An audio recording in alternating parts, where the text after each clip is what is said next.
एक बार फिर आपका स्वागत है। विकास जी, मैं आपके पास आना चाहूंगी। आपका उस पूरी व्यवस्था में रहने का भी अनुभव है और उस व्यवस्था से बाहर नए युवाओं को उस व्यवस्था में शामिल कराने को लेकर किस तरह से तैयारी करानी है, इसका भी अनुभव है। मैं ये जानना चाहती हूँ कि जो अभी तक जो 2011 तक व्यवस्था चली आ रही थी, उसमें और इसमें ऐसा क्या बड़ा अंतर आ गया, और उस अंतर को इंगित करने को लेकर और अपने सवाल को उठाने के लेकर क्या आप लोग यूपीएससी तक कभी गए? क्या कभी यूपीएससी की तरफ से कोई जवाब मिला, कोई उनका सकारात्मक आंसर मिला है आप लोगों को? जी, मैं पहले इस बात का जवाब देता हूँ आपकी। 2011 के बाद असल में हुआ ये कि प्रीलिम्स ह्यूमैनिटीज़ के बच्चों के लिए, नॉन इंग्लिश बच्चों के लिए बहुत मुश्किल हो गया। और वो ऐसा है कि समय कम है, टेक्निकली उसको समझेंगे तो प्रैक्टिकल बात यह है कि कोई बच्चा जिसको इंग्लिश बहुत अच्छी नहीं आती वो उसमें क्वालिफाई कर ही नहीं सकता है। मैं इस पर सैद्धांतिक पक्ष पे भी आऊँगा। वो तो मेडिकल और इंजीनियरिंग के एग्जाम में भी प्रॉब्लम होती है। मेडिकल व्यक्ति को, इंजीनियर व्यक्ति को आम आदमी से बात नहीं करनी है। पुलिस के आदमी को, आईएएस को आम आदमी से बात करनी है। जो व्यक्ति आईएएस बनेगा, मेडिकल के आदमी को आम आदमी से बात नहीं करनी है। क्या बात कर रहे हैं? ठीक है, बात करनी है, लेकिन उसके लिए उतना महत्वपूर्ण नहीं है। एक आईएएस व्यक्ति को पूरे जिले को संभालना है, जिले के हर वंचित वर्ग की समस्याओं को सुनना है। वो सिर्फ अंग्रेजी जानता है। वो आदमी रीजनल लैंग्वेजेस भी हैं। इस पे आ रहा हूँ, आप मुझे जवाब दीजिए, टाइम दीजिए सर। आपकी कुछ बातों का मैं जवाब दे रहा हूँ, आप उसको क्रॉस कीजिएगा। आपने पहली बात ये की कि जब भी कोई चेंज होता है हंगामा होता है हमारे देश में, ऐसा है। यूपीएससी में 93 में चेंज हुआ, ऐसे आया, कोई हंगामा नहीं हुआ। 2000 में सिलेबस चेंज हुआ, कोई हंगामा नहीं हुआ। 2008 में सिलेबस चेंज हुआ, कोई हंगामा नहीं हुआ। 2010 में नेगेटिव मार्किंग आई, कोई हंगामा नहीं हुआ। 2011 में क्यों हुआ? 2013 में क्यों हुआ? 2013 में 3 चेंजेस वो लोग लेके आए मेंस में। उनमें से 2 चेंजेस उन्हें क्यों वापस करने पड़े लोकसभा के दबाव के बाद? चेंजेस क्या थे आप सुनिए उसको। उन्होंने चेंज किया कि मेन एग्जाम में इंग्लिश के पेपर के नंबर जुड़ेंगे और हिंदी के नहीं जुड़ेंगे। इसका क्या लॉजिक हो सकता है? मैंने अपोज किया स्ट्रांगली। आपने अपोज किया, उसके बाद भी यूपीएससी ने किया। उसके बाद तो चेंज हुआ है। पर आपके उन्होंने कहा अंग्रेजी का लोकसभा से गिना जाएगा, हिंदी का नहीं गिना। हमने कहा नहीं, या दोनों को गिनाओ या दोनों को मत गिनाओ। सर सॉरी, लेकिन आपके अपोज करने से हटा नहीं, वो हटा लोकसभा से। उनको पॉलिटिक्स से आके खारिज कर रहे हैं। पॉलिटिक्स नहीं बचाया हम लोगों को। इंग्लिश के नंबर क्यों जुड़ने चाहिए, हिंदी क्यों नहीं जुड़ने चाहिए? एक आदमी को इंग्लिश में फाइलें बनानी है, उसको हिंदी में आम आदमी से बात करनी है। लोकतंत्र में सिविल सेवक को आम आदमी से बात करने में और फाइल बनाने में ज्यादा महत्वपूर्ण काम क्या है? अगर वो आम आदमी से बात नहीं करेगा तो फाइल से क्या कर लेगा?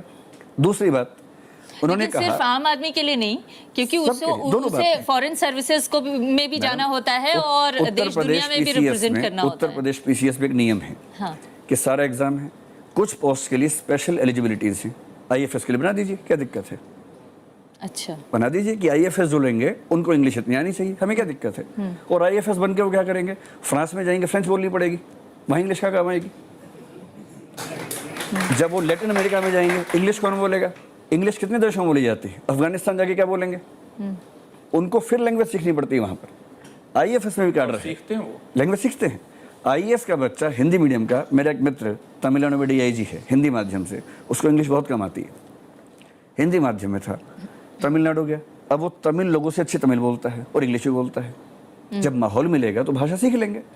भाषा कोई जेनेटिक पार्ट तो है नहीं।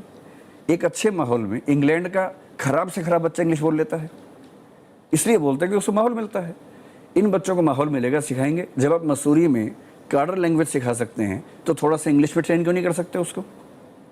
दूसरी बात, सर ने कहा कि गांव के बच्चे हमेशा आते हैं, इन्होंने ट्रेनिंग में देखा है। मैं आपको निगवेकर समिति की रिपोर्ट बता रहा हूँ, यूपीएससी की समिति है, उस समिति की स्टेटमेंट देखिए क्या है। सीसेट शहरी क्षेत्रों के अंग्रेजी माध्यम के प्रतियोगियों को फायदा पहुंचाता है तथा ग्रामीण क्षेत्र के प्रतियोगियों के लिए कठिनाई पैदा करता है। ये निगवेकर समिति कह रही है, यूपीएससी की समिति है। मैं आपको बता रहा हूँ, मैंने कहा इंट्रिंसिक एबिलिटी उतनी ही है जितना शेयर कर, वो लेकिन उस एबिलिटी को उनका मौका मिला तो उतनी वो मौका ही नहीं देंगे, व्यक्त होने का मौका नहीं देंगे तो कैसे होगा? एजुकेशन पॉलिसी बदली आप। तीसरी बात सर ने कही कि यूपीएससी पर दाग नहीं है। 2011 और 13 में दाग लगे हैं, साफ साफ लगे हैं। मैं साजिश कह रहा हूँ, कठोर शब्द है, मैं साबित करने को लेकिन वो तो 2011 के बाद ही ये सारी व्यवस्था आई। उसके पहले भी लगे हैं मैडम दाग, वो दाग बाहर नहीं आए हैं। मेरा ख्याल है ये मंच ठीक नहीं है बताने के लिए, अगर आप चाहें तो बता सकता हूँ। दाग पहले भी लगे हैं, करप्शन के भी लगे हैं, आप कहें तो बताऊं। यूपीएससी के मेंबर में नाम नहीं लूंगा, आप चेक कर लीजिए। 2005 में उनको करप्शन की वजह से हटाया गया क्योंकि महाराष्ट्र सिविल सेवा आयोग के वो अध्यक्ष थे, वहाँ का करप्शन का केस आया, उसके बाद रातों रात यूपीएससी से हटाया गया उनको। आप चेक कर लीजिए इस तथ्य को, 2005 की बात है जी। और यूपीएससी ने इस चीज को चुपचाप किया, छिपा के किया, बताया नहीं किसी को। यूपीएससी के खिलाफ कितने केसेस हैं, मेरे पास कुछ केसेस यहाँ पर भी रखे इस हैं। समय यूपीएससी की नहीं, हम उस परीक्षा पद्धति की बात कर रहे हैं। उन्होंने कहा कि ऐसी संस्था डिवाइन इंस्टीट्यूशन है कि उस पर कोई दाग नहीं है, वो डिवाइन इंस्टीट्यूशन नहीं है, डिवाइन नहीं है, वो हिंदी और भारतीय भाषाओं के साथ सुनियोजित तरीके से गलत कर रहे हैं। मैं आपको एक और तथ्य देता हूँ। आपने कहा कि 10वीं क्लास के लेवल का पूछते हैं, ठीक है। भारतीय प्रशासनिक सेवा में किसी व्यक्ति को अंग्रेजी आनी चाहिए, इसमें हमें कोई आपत्ति नहीं, अंग्रेजी से किसी को दिक्कत नहीं। दिक्कत अंग्रेजी को फायदा पहुंचाने से। आप अंग्रेजी के 30 नंबर के सवाल पूछ रहे हैं, 40 की ओर पूछ रहे हैं। मैं आपको दो ऑप्शन देता हूँ, गलत है वो। मैं आपको दो ऑप्शन देता हूँ। मेरा दौर में यही आर्ग्यूमेंट था कि मार्क सबको मिले, लैंग्वेज को मिले या किसी को ना मिले। सर मैं विकल्प बता रहा हूँ, आप सी सेट में 10 क्वेश्चन रखवाइए जो केवल हिंदी में आते हो, हमें कोई दिक्कत नहीं है उसमें। अगर आप 8 क्वेश्चन इंग्लिश के रखवा रहे हैं, 10 हिंदी, हिंदी का मतलब हिंदी, तमिल, तेलुगु सब में, वो इंग्लिश में ना हो, तब बराबर हो जाएगा।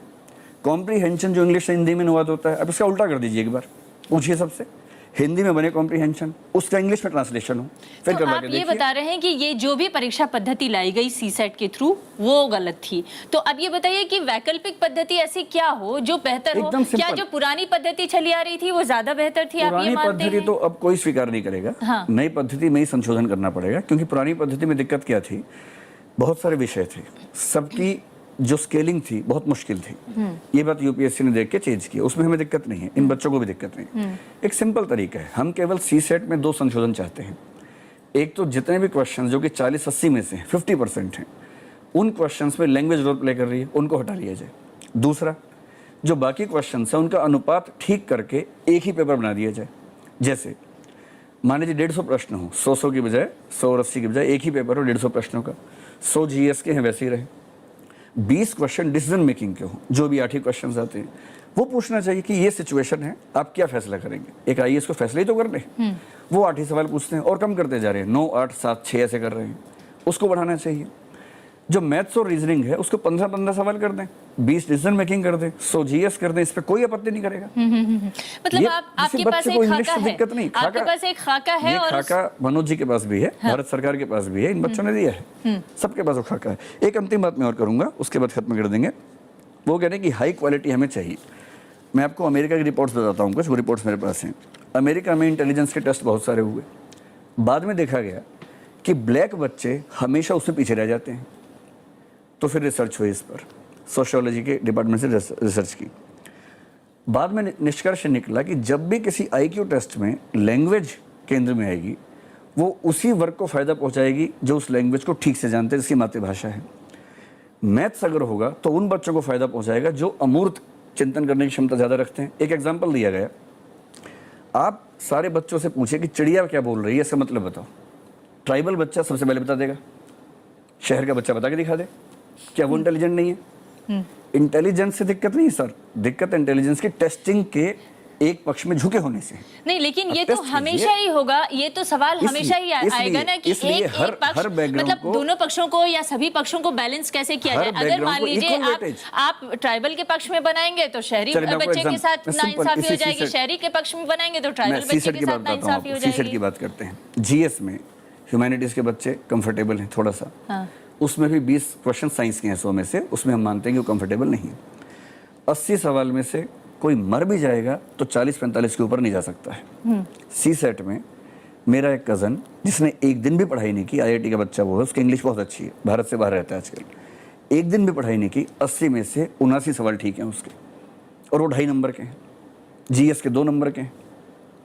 इतनी मेहनत करके, ऐसा यूपीएससी ने क्या किया इस बार, जीएस में 200 में से 30 नंबर लाने जरूरी हैं और सी सेट में 200 में 70 लाने जरूरी है। क्यों ऐसा क्यों? एलिजिबिलिटी फिक्स कर दी है कि सी सेट में 70 नहीं होंगे तो आप बाहर है, फिर कितना भी स्कोर आपका हो। जीएस में सिर्फ 30 चाहिए, यानी जिनके जीएस नहीं आती, जिनको केवल सी सेट में अच्छे हैं, वो क्वालिफाई कर लें, ये ना कर पाए। हमें दिक्कत इंग्लिश से नहीं है। एक वाक्य में और बोलूं, सिर्फ एक वाक्य, दिक्कत इंग्लिश से किसी को नहीं।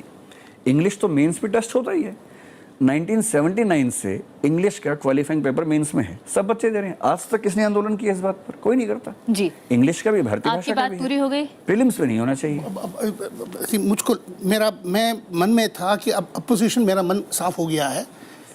Issue is don't throw the baby with the bath water, we got a system here है, प्रॉब्लम्स हैं, उसको सुधारना। अंग्रेजी में बोल दिया, हमको समझ में नहीं आया क्या हुआ। उसको सुधार दो। उसको जो मिनिमम चेंजेस आपको करना हो आप कर लो, जो करना हो कर कीजिएगा। नहीं, अब सुनिए, आप आके टाइम में मद्रास में बोलेंगे, हम कहलवाएंगे, आप तमिल में जब तक नहीं बोलेंगे मत बोलिएगा यहाँ, ऐसा मत कहिएगा। इस देश में कई कंट्रीज हैं, इस देश में ऐसा मत बोलिएगा। अब वो टीवी प्रोग्राम में हर जगह पे होता है, तमिलनाडु अब नहीं जा पाएंगे, बात नहीं कर पाएंगे वहाँ, इसलिए मैं कह रहा हूँ। नहीं सर, जाता हूँ, समझता हूँ। अपने आगे हम जाके खुद आएंगे, बताएंगे कि आप तमिल में बोलो, तब तक नहीं बोलने देंगे आपको। तो इसलिए हाँ, ऐसा नहीं, कई एक्सपर्ट्स हैं बैठ के किए हैं, ये आसान से साजिश, कॉन्स्पिरेसी वगैरह कहना, वर्ड्स वगैरह शोभा नहीं लगता है, सोच के करना पड़ेगा। ऐसी इंस्टीट्यूशन में मैं नहीं कह रहा हूँ कि डिवाइन इंस्टीट्यूशन है, ऐसा इंस्टीट्यूशन है जिसको जनरली रिस्पेक्टेबिलिटी है माना जाता है। देयरफॉर एलिगेशंस मत कीजिए। सर एक छोटी सी बात, आप जवाब दीजिए मेरी बात का। सर एक तथ्य बता रहा हूँ, आप जवाब दे दीजिए।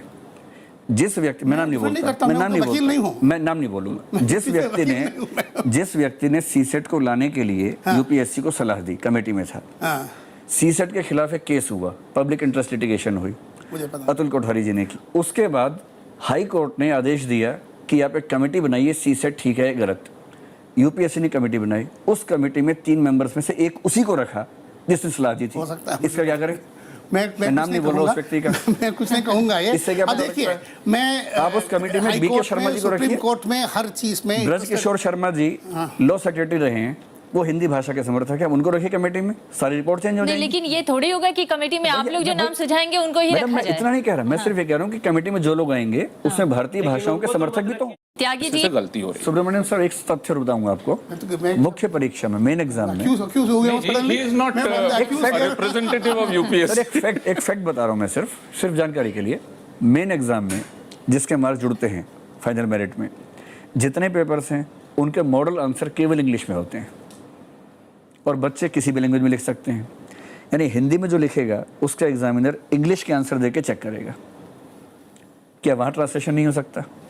अब मुझको तो लग रहा है इतना होना चाहिए कि यह very high level committee should go into this complaint, this matters of detail. जी, आप देख के, चूंकि एनी अच्छा संस्था, एनी गुड कंपनी, एनी अच्छा संस्था, any good university, I am chancellor of university, every year we review every admission, हर चीज़ को एग्जामिन करते हैं, कितनी शिकायत आई है, क्या करते हैं। तो अब ये वक्त आ गया है कि यूपीएससी भी अपनी इस पद्धति को एग्जामिन करे और श्रेष्ठता का पैमाना क्या हो, इस पर पुनरावलोकन करने की जरूरत है। लेकिन जाते जाते वो ये अभिमान छोड़ दे कि वो चूंकि श्रेष्ठ है इसलिए उस पर सवाल नहीं उठाया जा सकता।